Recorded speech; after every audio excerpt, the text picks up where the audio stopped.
Hi everyone, good evening. Bear with me, I'm just popping us up on Instagram.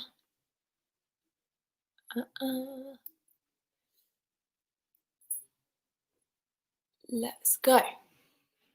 Amazing. Ziggy, do not mess with my setup. Sorry, my dog's here and he's having a... No, don't do that, here. He's gonna knock over my lamp and everything. Stop it. Okay guys, I am live this evening with my teddy and some other random bits. We are talking this evening about stress, anxiety and pressure. So I'm going to move this in a minute so it's not over me head. And yeah, so I think maybe we should just get started straight away. So there is a workbook that goes along with this video, which will be available tomorrow.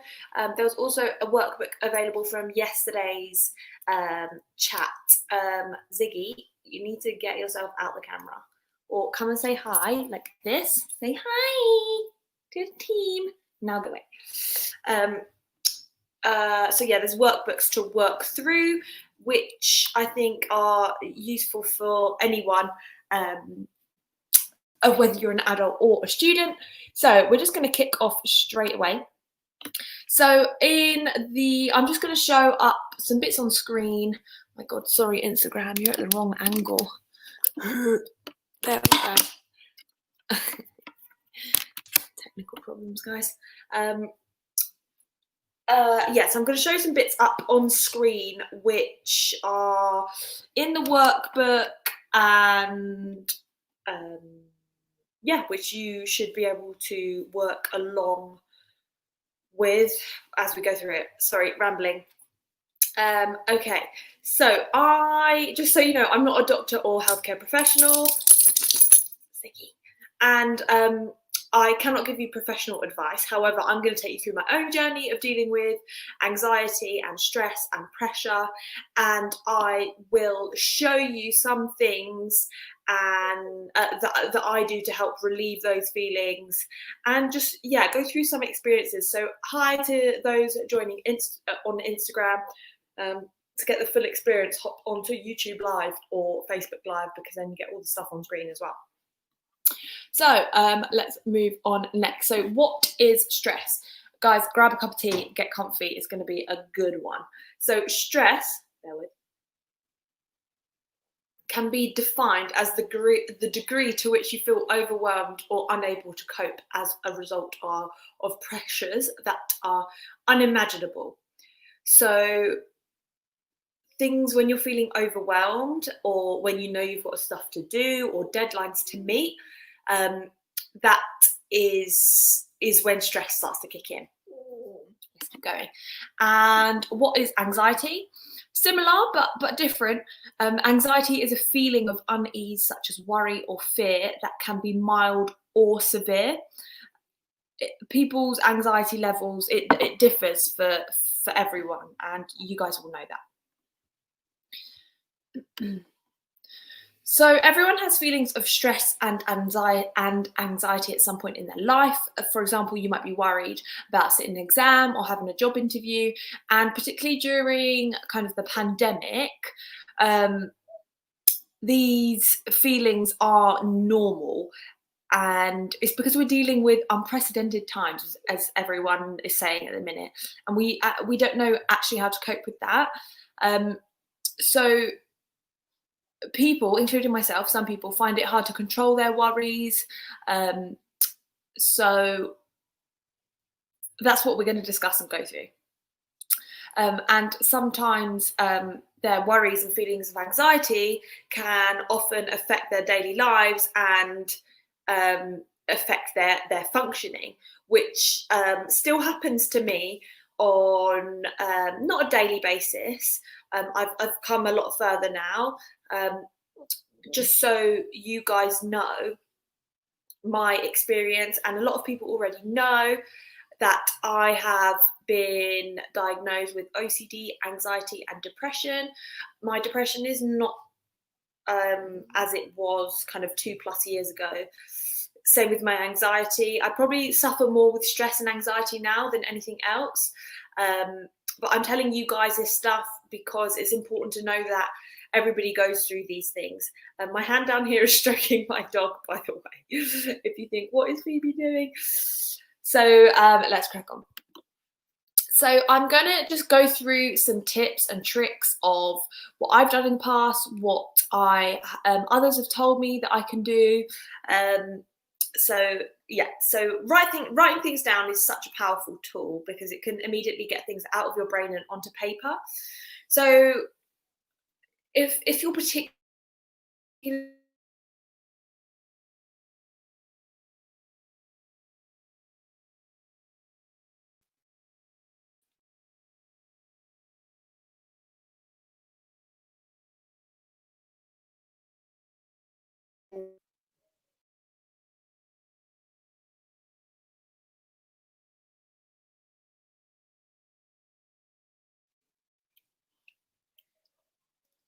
it's because my sister is streaming her games next door.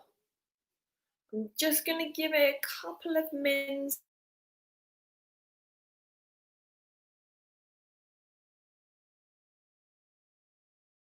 Oh, guys. I really hope it picks up. So I'm just going to carry on. What I did today is I wrote down what I currently feel I'm most stressed and anxious about. Wrote it down on a bit of paper. And then I also wrote down, okay, I'm feeling anxious and stressed about these things. When I'm feeling like this, what actions can I take to make myself feel better? Now, some people get so anxious and so worried and stressed that they feel like there's nothing that's going to make them feel better. And some days that's how I feel, and that's okay. But just if there's anything that will make you feel better, write it down. So for me, it might be just shutting my laptop and just getting out the house, going for a walk, watching a bit of telly, just removing myself from work, from the actual thing that's stressing me. So writing things down can really, really help that. Draw/paint. Sorry about the white in the little boxes has gone all funny. So if you find it really hard to write things down or it's just not your thing, I would get creative, because you're all creative people, young people at SASA, whether you're singers, dancers, actors, performers, whatever. You're creative in some way. So for me, I should have brought it in for you. I have a journal. Oh, I wish I could show you. I'll put some pictures out on my my Instagram. But I do a lot of like cutting and sticking and pasting, drawing. And sometimes if I can't explain what my anxiety feels like or looks like, I draw it, or I just draw what I'm feeling. Get a newspaper, cut it up, stick loads of things down. Yeah, just thinking of new and inventive ways to deal with that anxiety and help yourself cope with it more. Next, so being in control. Just gonna have a sip of tea. Sorry guys, my throat gets really painful when I talk for this long. So when we are stressed or anxious, we tend to feel out of control of our surroundings and the things that are going on, out of control of our thoughts. So here are here's what we're going to work through together now. You don't actually, if you have a notebook and you want to take notes, that's cool. But remember that this workbook is going to be available to you guys as of, I reckon, Friday. So write a list of all the things you're currently anxious and or stressed about. So just to give you a couple of examples, for me, it would be the effect coronavirus is having on SASA and my business. And another anxiety for me is, at the minute, trying to meet this deadline for an application that I need to do for SASA, for the Arts Council. So now, what I want you to do is create a little table that says I can control one side and I can't control the other. So I want you to decide on each of these things. I definitely have more than 2 worries and anxieties, but those are the ones that I can just think of kind of off the top of my head. So you need to write down whether it's things you can control or you can't control. Okay, so the effect that coronavirus is having on my business, I can't control it massively, okay? I can't control what coronavirus is doing and the government's decisions on letting my business open or not open. So I can't control that. I can control the work I'm doing on this application for SASA, for the Arts Council, which is there just to help us get some money to be able to get us back on our feet after Corona. Now, if you can control it, things that you can't control, those are the things that are really difficult for people to deal with, because you can't, it's out of your control and there's nothing you can do about it. But the things that you can control is the things that I want you to concentrate on for the minute. So for example, break it down into steps. So you might be really stressed about this mock maths paper that you need to do by 6 p.m. tomorrow. Now break that down. What can you do to help control that anxiety and that stress? So, okay, you have to do a mock maths paper by 6 p.m. tomorrow and have sent it off to your teacher, for example. What you need to do is, what I would do is I'd sit down and I'd plan out my day for tomorrow. I'd set my alarm. I'd figure out what time I'm getting up. I would have a really good breakfast, and then I'd plan my day. Okay, what classes do I need to be online? When can I fit in a 15-minute break to get out the house or just go into a different room to clear my mind away from my work and my desk?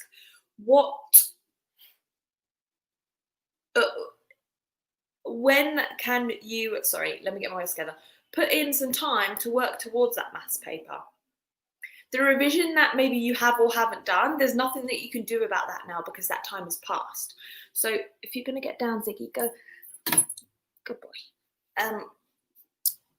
So you need to control. Control is not the right word, guys. You need to just do what you can with the time that you have, okay? I'd plan it out. I break it down. Oh, look, the alignment's gone all funny. Okay, so now we're going to chat about internal and external pressures. So as we know, internal means inside and external is on the outside. So internal pressures, the belief that we are not good enough is sometimes at the root of our stress and anxieties. And part of self-acceptance is releasing other people's opinions of you. Many of the things that we've chosen to believe about ourselves absolutely have no truth to them at all. So internal pressure is pressure that we put on ourselves to achieve certain things, look a certain way, behave a certain way. This is what society has said that I need to do, so I'm going to do it. No, that's your opinion on what you think you should be behaving like or looking like or acting like. Oh, guys, I'm really gutted about the alignment of the white background. I worked so hard on this. Okay, so internal pressures. One way that we can begin to release some of our internal pressures and let some pressure off ourselves is to be kind to ourselves. I think we are always, kind to, well, not everyone, kind to other people, and we just need to think about being kind to ourselves, especially during this time where we have no idea what the hell is going on and we forget about ourselves and how to look after ourselves. If you guys have just joined on Instagram, hey, you'd be better off coming over to YouTube or Facebook Live or YouTube Live because we've got all the things that you can see on screen that I'm talking about. So I think this exercise is I want you to write a list of 10 positive things that you feel about yourself. And you need to pay attention to your feelings as you do it. And there might be some resistance because it's always a bit weird writing down things, writing down positive things about yourself. So think about that. It is a weird exercise to do, but it could be I like how kind and compassionate I am to other people. I like that I listen to other people before I make a comment. I like the colour of my eyes. I like that I can dance really well. That is not me. I cannot dance really well. So 10 positive things about yourself. I want you to write them down on a piece of paper. You have to find 10 things. Don't just tell me 2 things, okay? You really need to dig deep. Even if it takes you 10 days to find 10 things, you need to write these 10 things. Guys, look at this alignment. Does it get better? No, it doesn't get better. Good. So those 10 things are just there for you guys to refer to. You can draw them, add to them, make them look pretty, cut them out, stick it on your wall. I want you to put it somewhere where they are visible, your 10 things, positive things about yourself, okay? Next thing we're going to look at is replacing your shoulds, the word should.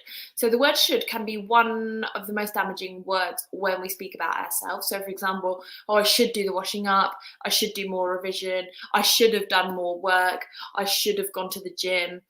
Every time we use it, in effect, we're saying that we're in the wrong, we've done wrong, or we're doing wrong, or we're about to do wrong. And I just want us to start thinking, I think we need to start actively thinking about what we're saying and how we're saying it before we say it, because our subconscious mind has a very funny way of working. So let's replace the word should with the word could, and because the word could gives us a choice and we're never wrong. So I want you to write a list of 5 things that you think you should be doing.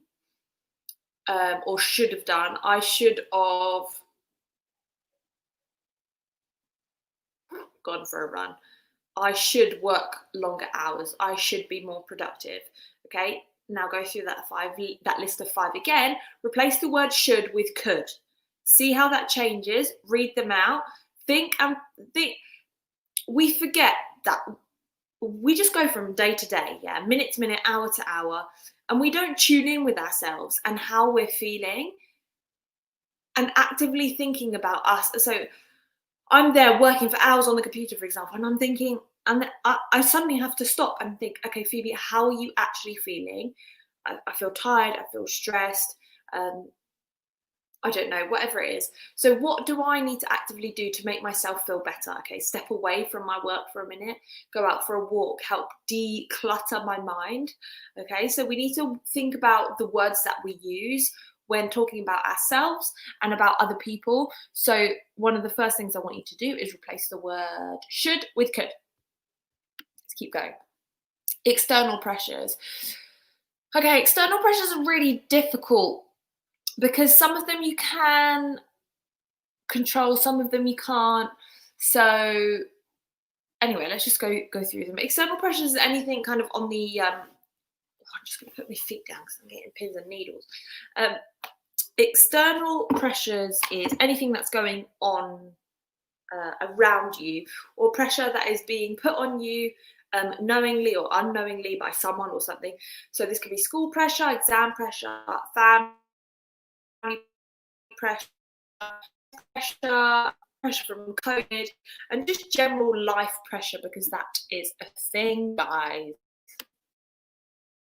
Come on, next one. There we go. Okay, so a lot of these pressures we can't actually control, which, like I said earlier, can be really hard when dealing with anxiety, because when you're in an anxious state, all you want to do is be able to control your feelings, control your thoughts, control what's going to happen to help make you feel better, okay?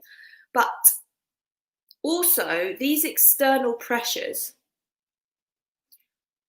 all of these experiences can be dependent on how we as individuals perceive them.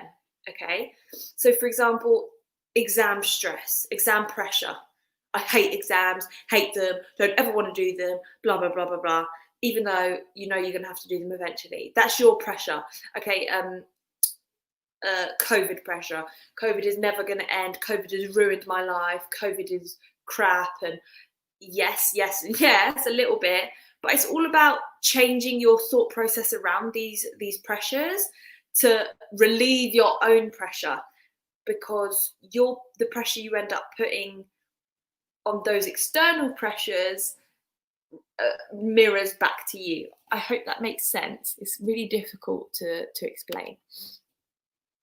So I also, as not being able to have so much control, for want of a better word, over external pressures, I believe we also have quite a lot of input into these external pressures, and we definitely have some input into the situations that I listed before, like exam pressure, school pressure.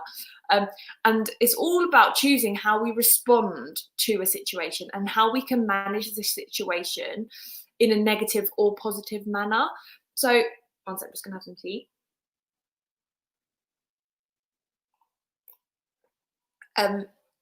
It's all about knowing and understanding that you can control your reaction to something that's going on in your life. You can control how you feel and respond about something, someone.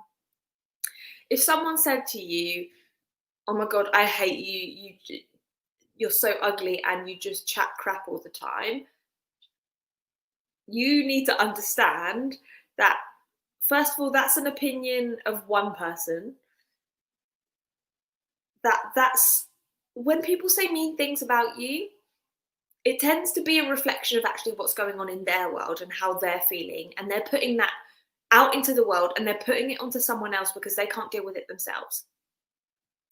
So think about responding to certain situations. If someone, or say if a teacher calls you out in class and embarrasses you, instead of storming out the class, how else can you deal with it? It's thinking about different ways of responding, and instead of immediately responding, it's taking a minute, breathe, it's going to be okay. Let's keep going. So we're going to move on to your belief system and inner dialogue. So I've kind of touched on this already. My dog's scratching at the door. Ziggy, come here. Come.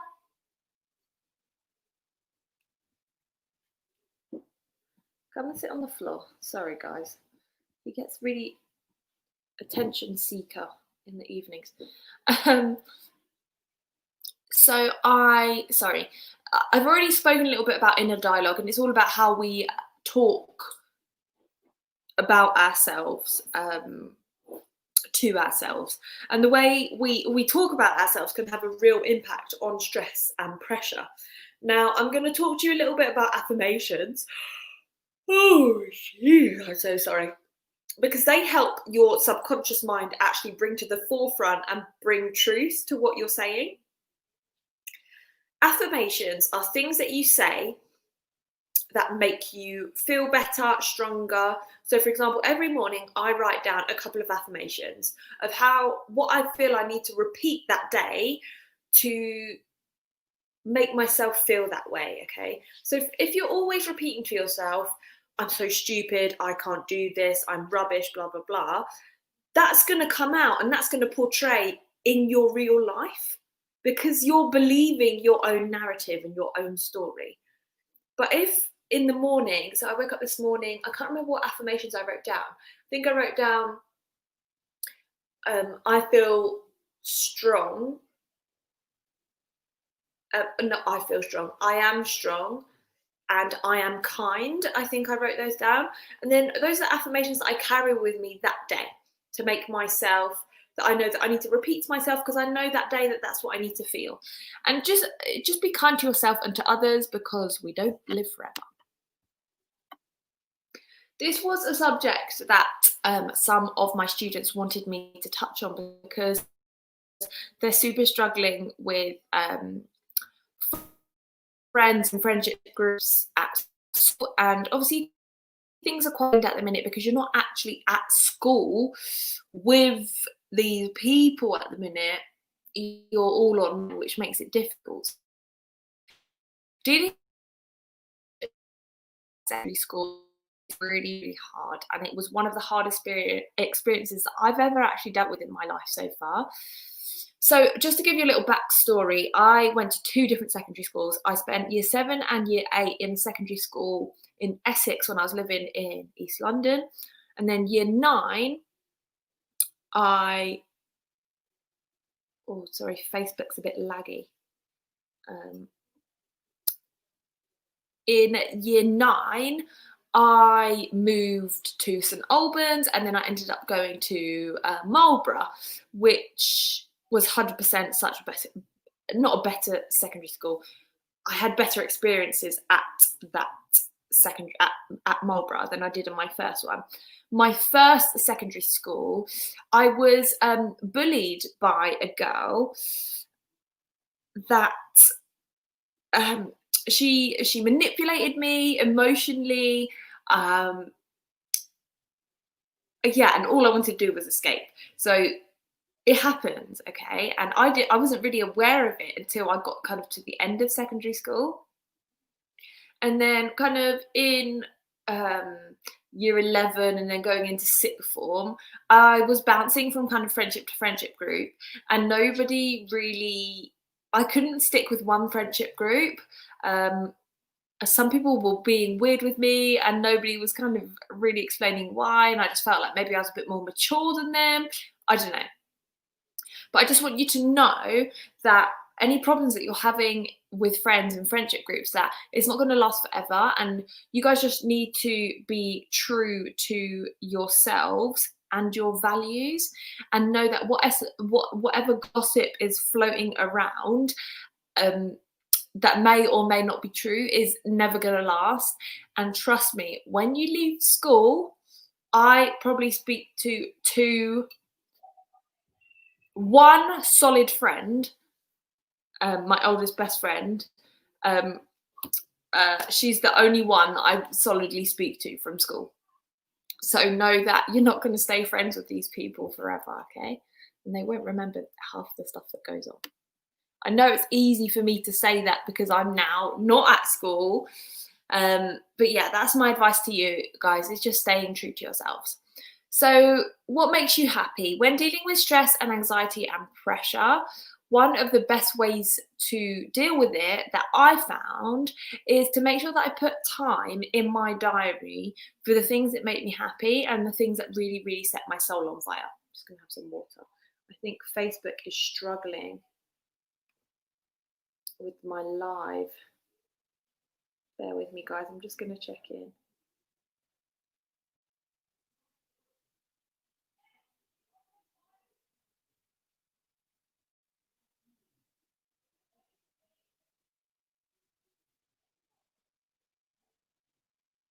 Okay, no, Facebook seems to be okay.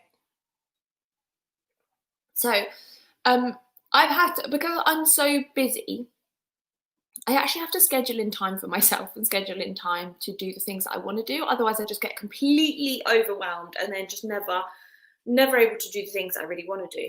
So for me, the things that I really get excited about are working out, baking, drawing, reading, and spending time with friends and family.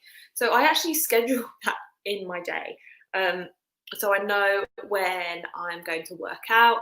I know when I read either in the mornings or the evenings. If I have time to bake, I will bake. You need to set time aside to do these things, guys.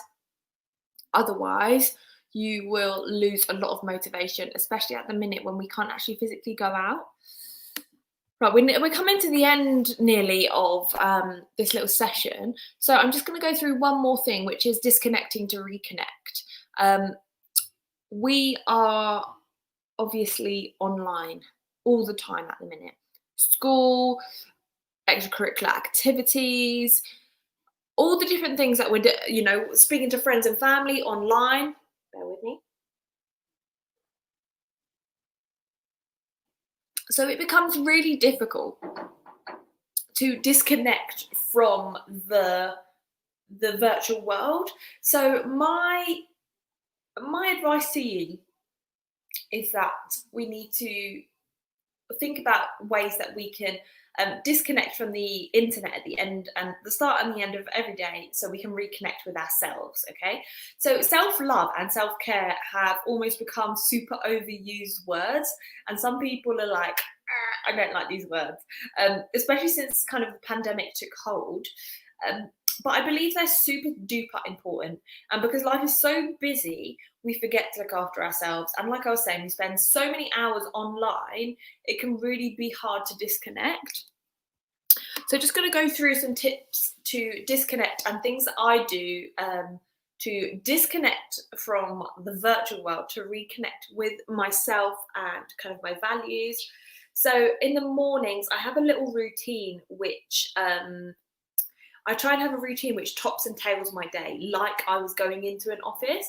So I've never actually worked in an office. Well, I have once before for a year. Hated it. Hated working in an office, not the job. So I'm finding working from home really difficult because I'm in one place. Normally I go to a coffee shop or I work from classes where the kids are, the kids being the SASA students. So now I'm trying to top and tail my evenings to try and make it feel like I'm going through a work day. So in the morning, I will put the kettle on and I'll get my journal out and I'll do some journaling, some writing, some reading, my affirmations. I set myself a little routine and then I go and get ready. So that's my routine for the morning. And then in the evening, I make sure I tidy my desk and my workspace. Everything goes away.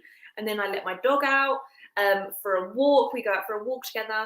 And then I come back, make dinner. And that's how I top and tail my day.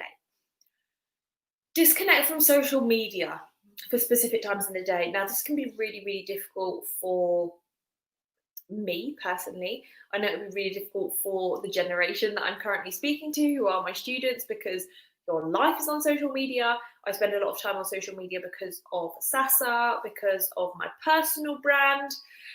However, this is something that I haven't yet implemented, but it's something that I want to do, is maybe set aside 3 10-minute blocks a day to get on social media and be really intentional with why I'm on there rather than just mindlessly scrolling. That's a problem that I've had, or still do have. Other things to do: have a massive bubble bath, read a book, catch up on a dance routine from Sass's YouTube, do some journaling, just do anything to disconnect yourself from the virtual world. Now, I really hope that this talk has helped you guys. Now, I know there's been some problems on Facebook with the connection. However, this is going to load up on Instagram and it will be there on YouTube for you guys to watch as well. And then the workbook, sorry, I'm just trying to get off this, will be available probably as of Friday. So you guys can go back through this video and work through the workbook at the same time. I really hope it's helped someone out there. I know stress, anxiety, and pressure is something that we're all dealing with in our everyday life at the minute. But life is this kind of never-ending crazy circus at the minute, and all your stresses and anxieties aren't just going to disappear in one night. But keep a routine, keep a structure, and look after yourself. If there's anything else I can help you guys with in regards to stress, anxiety, and pressure, let me know and I will try my hardest to help you guys find a different way to get through stuff. Now, my DMs are always open on my personal Instagram and on Sasa's Instagram. A lot of my students have my number, so they WhatsApp me when they need me. If you're going through the workbook and you get stuck, drop me a message. I do not mind at all. I like helping you guys. It makes me feel good that I'm trying to help someone else as well. So Guys, have a I really hope that you're dealing with things okay, and it will get easier. I promise you guys. Have a lovely Wednesday.